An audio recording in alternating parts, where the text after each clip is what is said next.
Okay, so let's have this problem.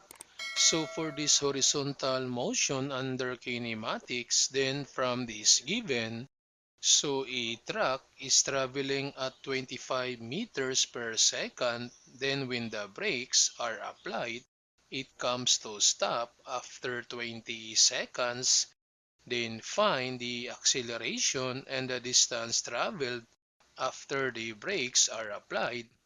So first, we need to write all the given for this problem. So since the truck is traveling at 25 meters per second, so this is the initial velocity, that's 25 meters per second. Then since the brakes are applied or it comes to stop, so therefore the final velocity is 0. Then after 20 seconds, so the time is 20 seconds. Then the unknowns.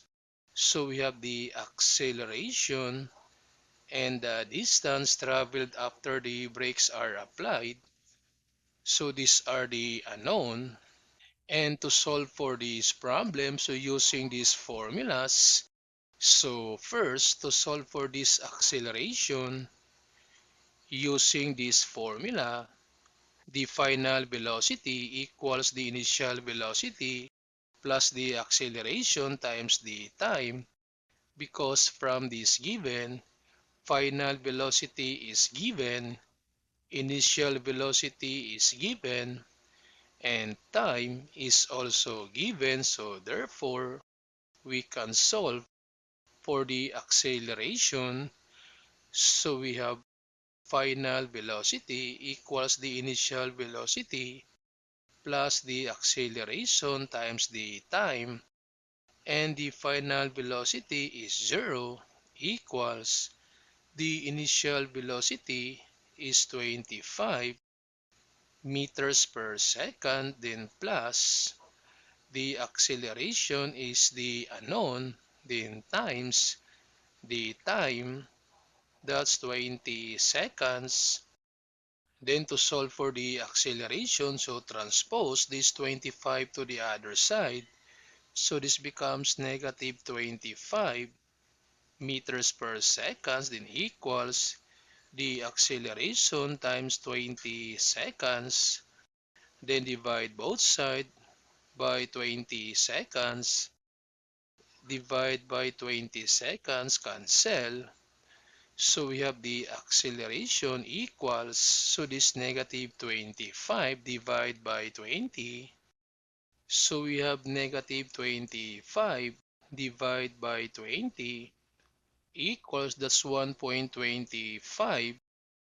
So the acceleration is equal to negative 1.25 meters per second squared. Then observe that the acceleration becomes negative, or that becomes deceleration, because the truck is slowing down. Then this time to find the distance, so using this formula, or you can use this formula to find the distance, because we have the final velocity, the initial velocity, the acceleration, so we can solve the distance using this formula. And from this formula to solve for the distance, so we have the initial velocity, the time, the acceleration, and the time. So we can also find the distance using this formula. So I'm using now this formula to solve for the distance.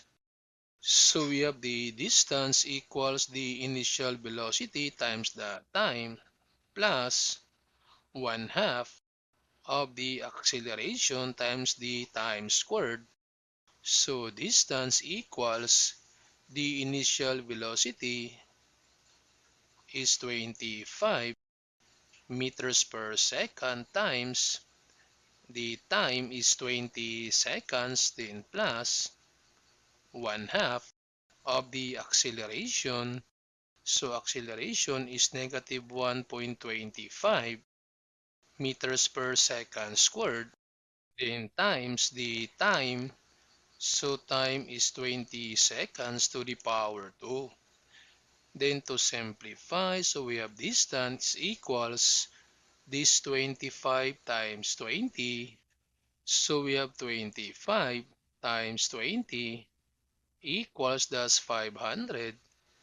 So this is 500, then cancel the seconds, so 500 meters, then plus, so we have 1 half times negative 1.25 meters per second squared times this 20 squared, or 20 times 20, that's 400, then seconds squared.